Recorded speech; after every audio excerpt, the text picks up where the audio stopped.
All right, everybody, and we are in Genesis chapter 39 tonight. We are going to do a little review. We're actually going to review a little bit in 37, because that has a little bit more meaning to 39. Chapter 38. Do I have that? Well, that's Jesus Calling. I don't think that's going to be his, but you can help me read. Yeah, no, not in that book. That's something that Mike's going to share with us. All right. Hon, we can walk through this with us. It's pretty easy. Can you read it though? No, I can read it. Good. Yeah. All right. I'm also. Yep. We can do it both ways. Where are you? We're gonna be right here tonight in 39. She can have mine. Take yours. All right. We're gonna switch Bibles here. Oh, thank you. Okay, that looks good. Yep. Thank you. 39, All right. I see it. Yeah, 39. You better talk too. You better share. You better help me out. Mike just said he's just gonna listen. Yeah. Sure. Is that mine or yours? Mine's in the white cup. Mine's in the white cup. All right. First of all, let's just go back. Let's just go back to 38 first of all, and remember that's got nothing directly to do with Joseph, who we're going to be studying about for the rest of Genesis. In 38, we read the story of Judah and Tamar. All right, so by looking at everybody's face, I can see that we don't remember this at all. That's okay. I wasn't here last week. Well, you're still supposed to be reading. We're going to call it the Janus rule. Okay? You're still supposed to be reading ahead. All right? So we'll exercise the Janus rule. That's her name. Here last week. It was unbelievable. I can believe it. Every day I had somewhere to go. Well, that's a good thing. Sometimes. Yep, that I understand too. So in 38 is the story of Judah. He is one of Israel, or Jacob's sons. Remember, there were 12 sons? And as we work our way through the sons, Reuben's the oldest. And then there are two more sons that are involved with the slaughter at Shechem. Judah is the fourth son as we work our way on down. I was talking to you all about last week. I said, I'm gonna give you an opportunity to make a bet. The bet is, of the 12 sons, which one eventually is the line of King David and eventually Jesus from? And I said, don't forget, Joseph's the favorite son. Look at how God uses Joseph and raises Joseph up. I was setting everybody up. I kept on saying Joseph. All right, and it could be Reuben, the oldest, right? And then, like I said, there's two brothers there that were involved with the massacre at Shechem, and then there's Judah, and then we can keep on working our way through until we get to Joseph and Benjamin. Okay. Anyways, but then we told the story of Judah and Tamar. All right, and we also got into this thing about what happens if a woman has no children, but her husband dies. What is? She's got to marry the brother, right? And we even talked about what Jesus was challenged about that, all right? And what do we actually have in heaven? And there's no male or female in heaven, no husband and wife. There's no Jew or Gentile. But anyway, this story, and sure enough, she marries the brother, and he dies. And then they eventually get to the third one, and things aren't working out real well. Okay. And by the way, these men were evil, and God kills them. All right. And now Judah promises the third son. At the time, he was too young to be married. Promises the third son, and then goes back on his promise. Remember, this is the whole soap opera thing. Genesis is God's soap opera. All right. There's a lot of this dun dun dun dun. So there it is. So Tamar tricks him. Does anybody remember how Tamar tricks him? Yeah, she dressed like a prostitute. She's dressed like a prostitute.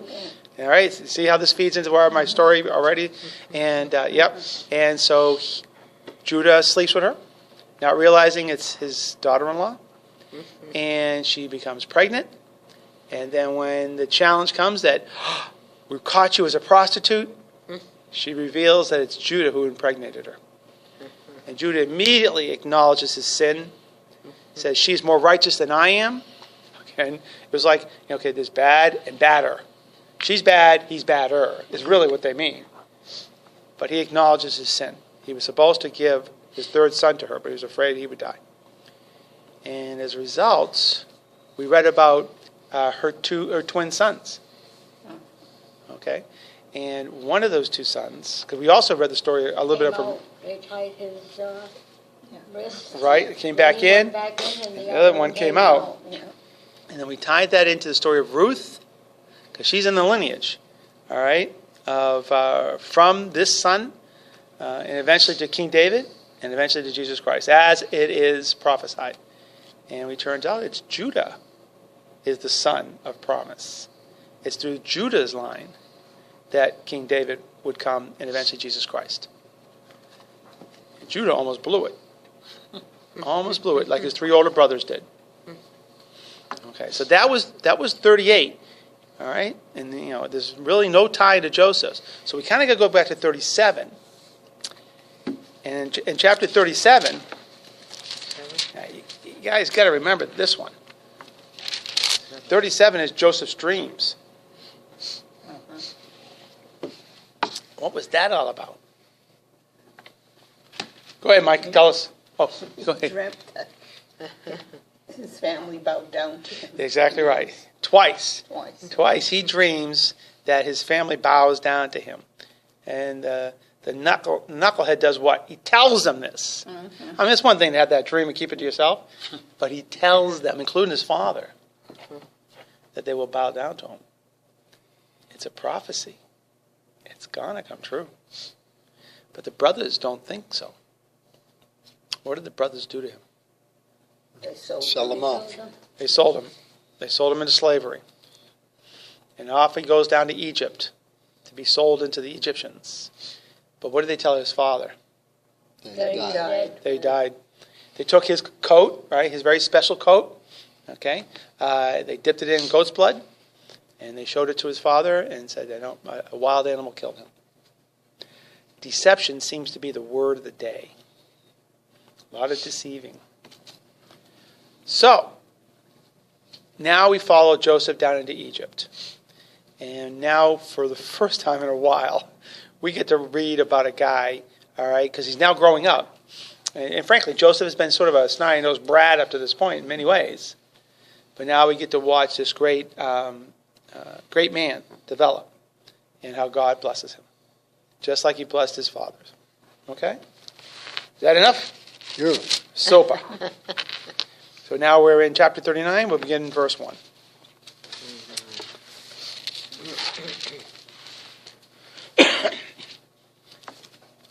Now Joseph had been taken down to Egypt. Potiphar, an Egyptian who was one of Pharaoh's officials, the captain of the guard, bought him from the Ishmaelites who had taken him there. The Lord was with Joseph, and he prospered, and he lived in the house of his Egyptian master. When his master saw that the Lord was with him, and that the Lord gave him success in everything he did, Joseph found favor in his eyes and became his attendant. Potiphar put him in charge of the household and entrusted to his care everything he owed. From the time he put him in charge of his household and all that he owned, the Lord blessed the household of the Egyptian because of Joseph. The blessing of the Lord was on everything Potiphar had, both in the house and in the field. So he left in Joseph's care everything he had. With Joseph in charge, he did not concern himself with anything except the food Potiphar ate. Now Joseph was well built and handsome, and after a while his master's wife took notice of Joseph and said, "Come to bed with me." But Joseph refused. "With me in charge," Joseph told her, "my master does not concern himself with anything in the house. Everything he owns he has entrusted to my care. No one is greater in the house than I am. My master has withheld nothing from me except you, because you are his wife. How then could I do such a wicked thing and sin against who? God." Not Potiphar, God. And though she spoke to Joseph day after day, he refused to go to bed with her or even be with her. One day he went into the house to attend his duties, and none of the household servants were inside. She caught him by his cloak and said, "Come to bed with me." But he left his cloak in her hand and ran out of the house. When she saw that he had left his cloak in her hand and had run out of the house, she called her household servants. "Look," she said to them, "this Hebrew has been brought up to us to make sport of us. He came in here to sleep with me, but I screamed. When he heard me scream for help, he left his cloak beside me and ran out of the house." She kept his cloak beside her until his master came home. Then she told him the story. "That Hebrew slave you brought us came to me to make sport of me. But as soon as I screamed for help, he left his cloak beside me and ran out of the house." When his master heard the story his wife told him, saying, "This is how your slave treated me," he burned with anger. Joseph's master took him and put him in a prison, the place where the king's prisoners were confined. But while Joseph was in the prison, the Lord was with him. He showed him kindness and granted him favor in the eyes of the prison warden. So the warden put Joseph in charge of all those held in the prison, and he was made responsible for all that was done there. The warden paid no attention to anything under Joseph's care, because the Lord was with Joseph and gave him success in whatever he did. Okay? So that's 39. Alrighty. So let's go back to verse 1. This falls under the category of Joseph lucks out. That's true. Okay, he doesn't get thrown. He doesn't get picked up by the guy that's in charge of the making brick factory. Okay, or the guy in charge of cleaning up after the animals business. He gets to go to the top officer in Pharaoh's army house. So the commanding general, the captain of the guard, is the house he goes to. So he's going to go to a very fancy house. Now Joseph had been taken down to Egypt. Potiphar, an Egyptian, who was one of Pharaoh's officials, the captain of the guard, bought him from the Ishmaelites who had taken him there. The key verse is verse 2. The Lord was with Joseph, and he prospered, and he lived in the house of the Egyptian master. We know the story. We know what's going to happen. This is the reason why, again, when a long time ago, we studied the book of Exodus. That's Moses taking the Hebrew people out of Egypt to the promised land. So we know that eventually all of Israel comes down to Egypt to be eventually enslaved. We're going to be reading about how Joseph is forgotten. Well, we'll remember that in the future. There'll be a Pharaoh who will forget Joseph as well. But this is just a stage to set up this great thing when God hears his people in bondage for 400 years and sends Moses to take them out. It's very critical to all history because, as we've talked about before, Moses is so important. If you go to our Supreme Court and look over the bench, you see a picture of Moses, who's called the lawgiver. And he's the one that gives us the law. All right. So this is a setup for all that. But looking retrospectively, looking at verse 2, the Lord was with Joseph, and he prospered, and he lived in the house of his Egyptian master. Let's go back and look at the patriarchs again. We've talked about this before. Working backwards, Joseph's father is Jacob, also called Israel. Jacob's father is Isaac. And before Isaac, his father was Abraham. So you have Abraham, Isaac, and Jacob.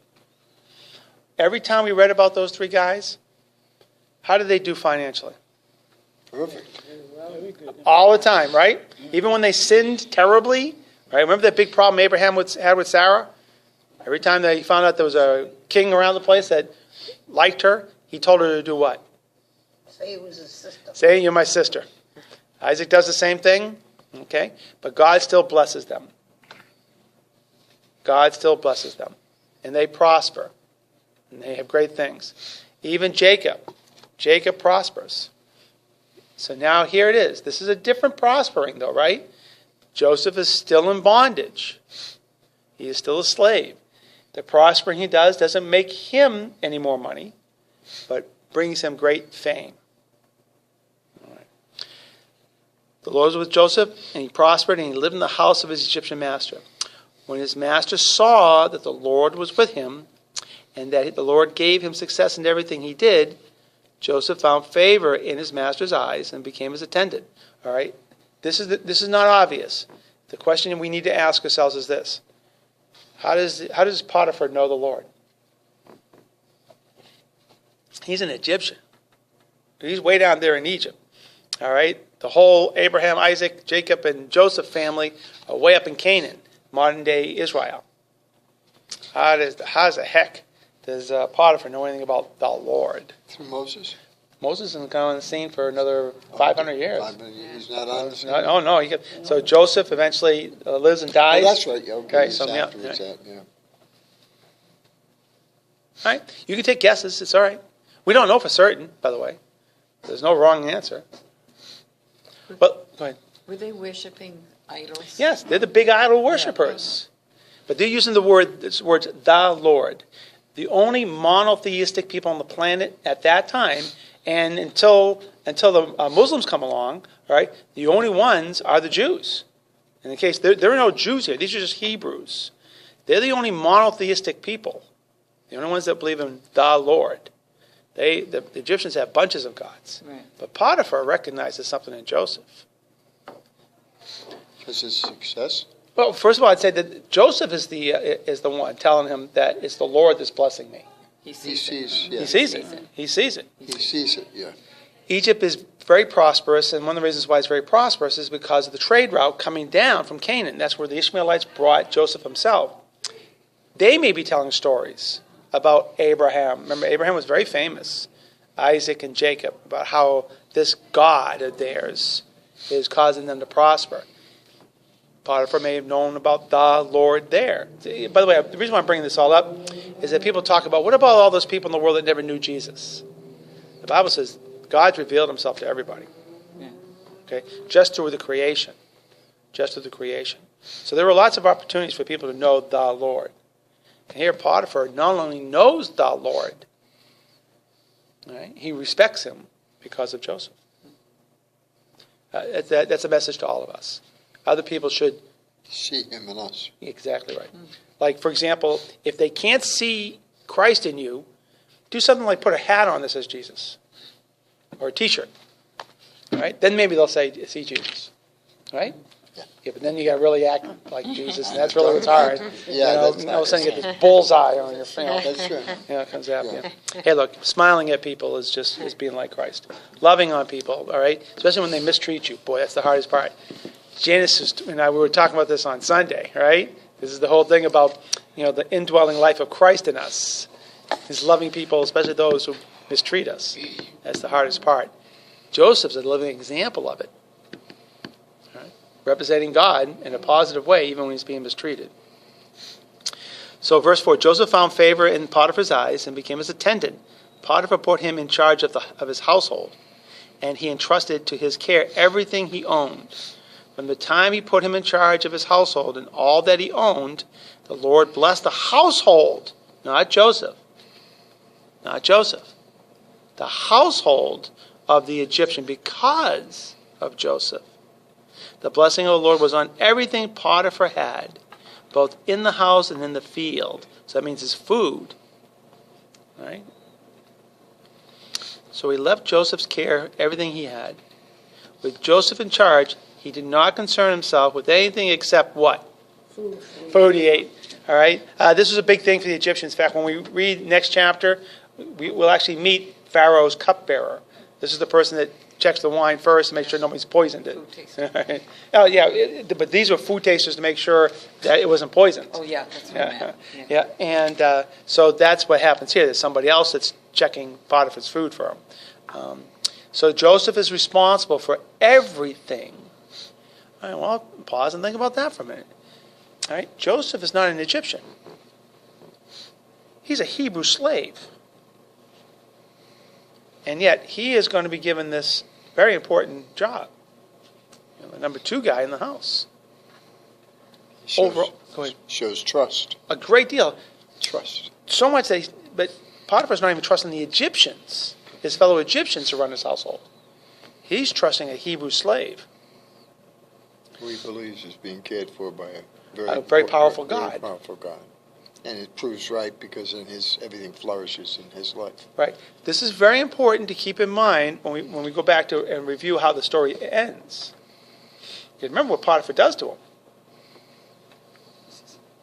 All right. Now Joseph was well built and handsome. And after a while, so he was a stud, right? He was hot. I don't know what other terms you want to use here. By the way, similar things are said about King David.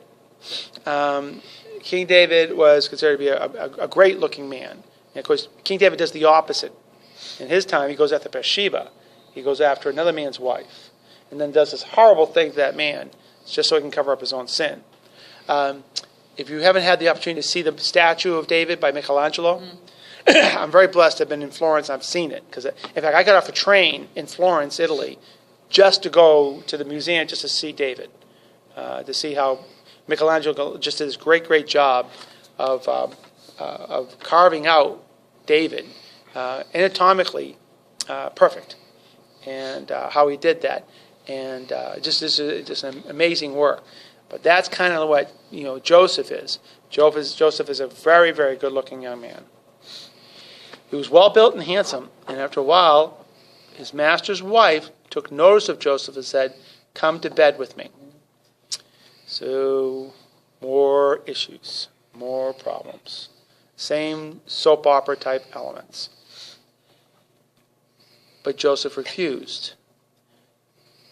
Why? Because of God. He goes right to it. Well, I can't sin against God.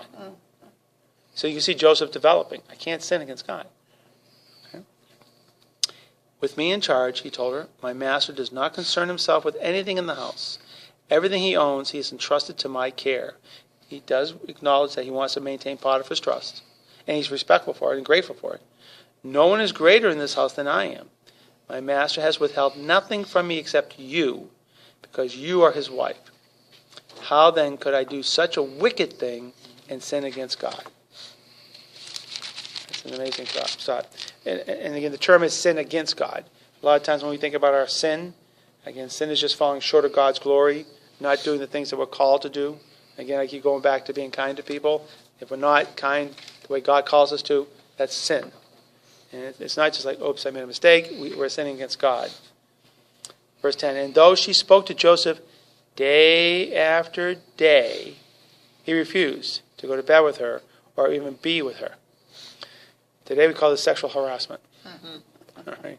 Sexual harassment. It's interesting that he doesn't go to Potiphar. He's got plenty of time to do that. I'm just He wondering. wasn't doing anything wrong. Yeah, but why would he go to Potiphar and say, your wife's really making my life miserable? That would cause problems for the wife. And eventually, Divorce. to Joseph. Yeah, we're going to see how it's going to end here in a moment. Yeah. But I think all we can do is speculate. We don't know. Okay? But that's the first thing I would, if I was with Joseph at that time, I'd say, well, why don't you go to Potiphar? I'm afraid he'd say, because I don't think Potiphar would believe me. Again, it's so strange. Because, again, Potiphar has trusted him with everything. Not your wife. But not your wife, right, not his wife. But, I think there's a possibility that Potiphar wouldn't believe him. No. That's the most natural thing, I'd say. Scary. Verse 11. One day, when Joseph went into the house to attend to his duties, and here's the kicker, and none of the household servants were inside. Sounds like she sent them away. Yeah. So we got to do the jan, right? She caught him by his cloak and said, come to bed with me. But he left his cloak. He just pulled himself right out of the cloak and in her hand and ran out of the house, fleeing from sin, right? Fleeing from sin. When she saw that he had left his cloak in her hand and had run out of the house, she called her household servants. Look, she said to them, this Hebrew, oh, look at that. That's not speaking well of his race. This Hebrew. So she's obviously speaking down about him. This Hebrew has been brought to us to make sport of us. Okay. He came in here to sleep with me, but I screamed. When he heard me scream for help, he left his cloak beside me and ran out of the house. She kept his cloak beside her until his master came home. Now Potiphar comes home. Then she told Potiphar the story. Again, she uses a racial slur. That Hebrew slave you brought us came to me to make sport of me. But as soon as I screamed for help, he left his cloak beside me and ran out of the house. What was it that Tamar had that proved that Judah had impregnated her? His staff. His staff and this little stamper thing, right? The seal, right? Yes. Very good. But that was to prove, right? Because the only way she could get it is if Judah had given it to her. In this case, Joseph had not given his cloak. She stole it from him. See how the story switches? Okay. Very sad. Let's see what else. Oh, yeah. She's blaming it on Potiphar. That Hebrew slave you brought us came to me to make sport of me, to make fun of me, take advantage of me. All right, so she's blaming Potiphar for this. As soon as I screamed for help, he left his cloak beside me and ran out of the house. When Potiphar heard the story, his wife told him, saying, "This is how your slave treated me." Potiphar burned with anger. See, that's when we can go back that maybe Potiphar wouldn't have believed Joseph in the first place. Joseph's master took him and put him in a prison, the place where the king's prisoners were confined. Well, all right. What is Potiphar doing to himself here? Now, he doesn't know who's telling the truth. So let's go start with that. He's siding with his wife because... She had the cloak. Yeah, she's got evidence. She had evidence, and he believes her. He believes her. Doesn't give us any indication that he asked Joseph what went on. No. Nope. Joseph probably never talked to him because he knew that he would side with his wife. And I don't think Potiphar was even interested in asking him. No. Potiphar's being loyal to his wife. Right? That's an admirable thing, right? Yeah. So what's this going to cost Potiphar? The blessing. All those blessings are gone. Yeah, they're gone. Gone with Joseph. His number one guy running the house, gone. That's how serious Potiphar took his wife's word. And that was the Adam and Eve deception. Well, absolutely. Yeah. So that's pretty Keeps serious. creeping in there, huh? Yeah, it's always, well, again, yeah. We're always trying to, we're always going back to the garden. You have to respect Potiphar. He supports his wife 100%, and he's willing to hurt his own finances, his own blessings, in order to protect his wife's honor. Okay. She was the one that kept after him all the time. And Potiphar doesn't know that.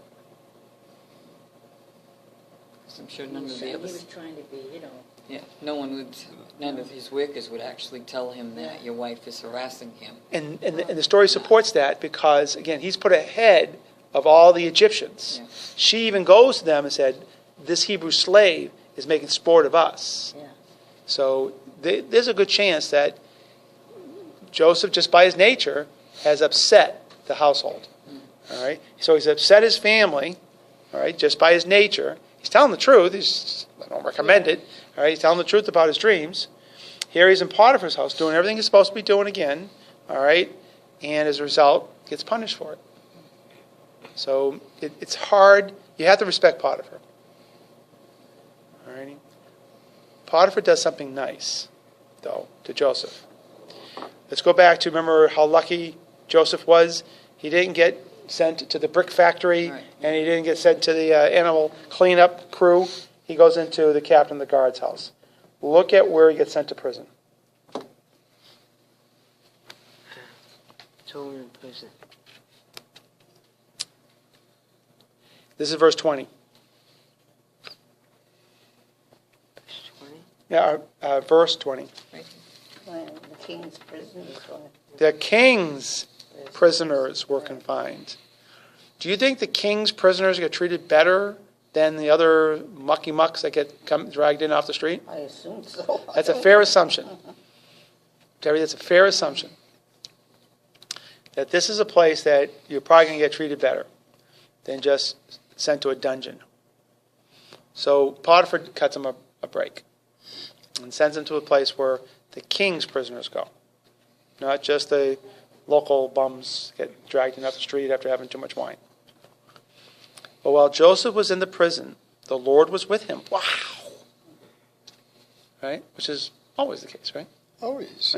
Whether it's the good or the bad. God showed him kindness and granted Joseph favor in the eyes of the prison warden. Here we go again. All right? Okay, you know, Joseph lands well. Is that the best way to say that? Joseph seems to land well. Because he's with the Lord. He is with the Lord. So the warden put Joseph in charge of all those held in the prison, and he was made responsible for all that was done there. That happens in prison, by the way. They're called trustees. Okay. The warden paid no attention to anything under Joseph's care because the Lord was with Joseph and gave him success in whatever he did. Since the Lord is sovereign over everything, he's sovereign over the warden. He's sovereign over everything, right? And, so that he would let the warden know that treat this man different. And because God blesses who he wishes to bless and curses who he wishes to curse, that's how this works out. Praise God, huh? So, again, as you think about this, Joseph doesn't complain. You don't read about him doing what I know what I'd be doing. What the heck are you doing? All right, what is this all supposed to be? I had these dreams back up in Canaan where everybody was bowing to me. Here I am in prison. What's next for me? How far much further down can I go? But he trusts the Lord. But he does. He trusts the Lord. He doesn't complain. God has his hands on him. He does what is right. He's very focused about not sinning against God. Don't sin against God. It's like Paul in prison, just singing hymns in prison. Yeah, because it's when you know you're with God. Yep. And that's the key. That's the key is this personal relationship with God, which is what we talk about on Sunday mornings. The idea here is that wherever your circumstances, rejoice in God. Rejoice in God. If you want to read an amazing story, read the story of Corrie ten Boom. It's an amazing story. Corrie ten Boom and her family were living in Holland at the time of the Nazi invasions and were hiding Jews in their homes. All right? And unfortunately, they got caught. And they were sent to the death camps. Not the same one the Jews were in, but very similar working camps. They meant to work you guys in. And the story of what she and her sister went through, and how they survived. Right? Corrie survives. Her sister doesn't. But Corrie, the book is called The Hiding Place. So it's like an Anne Frank story. Mm-hmm. So if you ever wanted to, but The Hiding Place by Corrie ten Boom, it's an amazing story. But her sister constantly encouraged her just to continue to rejoice in God, even though they were in a concentration camp, for doing good and protecting these Jewish people. So obviously, as a Jew, she's a great hero to us. All right. So that's Joseph. So in all your circumstances, rejoice in God. And it's okay to kvetch. It's a Yiddish word for complain. God loves to hear us complain to him. He really, really does. All right. But live a life full of joy. By the way, there's those marquees that sit out in front of churches that they put these nice sayings on there. One of these sayings is this: all circumstances are servants of God. So whatever circumstance you're in, God sent it. All right? Absolutely. Just like what's happening here. God purposely is letting Joseph go through all this for a very, very good reason. For God's reason. For God's reason. Well, he's got his plans. It's his movie. It's his movie. It's his movie. I like that. It's not our movie. He's the director. Questions and comments? But it's neat, huh? It's neat following Joseph. You go ahead. It's just that some of those women there were very bold, weren't they? Oh, yeah. Are you kidding me? Absolutely. It's hard to imagine that being in the Bible. She was very senior. It's a very, very senior person. And apparently didn't have enough to do. Yeah, definitely needed to be, was it Idle Hands or the Devil's Workshop? So definitely needed more to do.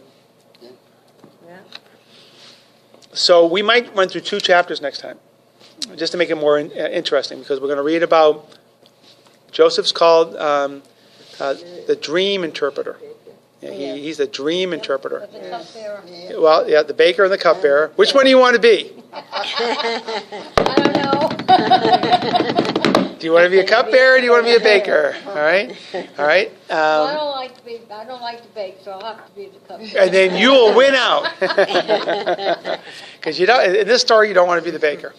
No, you don't want to be the baker. But we want to roll right into Pharaoh's dreams, because chapter 40 sets up 41. So we'll read a little bit more than we normally do, and just go right through the dreams, and then boom, we get to see Joseph again just rescued because of his. Interfere in the dreams. He's the dream interpreter. That's what he does. Yeah, and trust me, the Bible, God does this again. He does this with Daniel.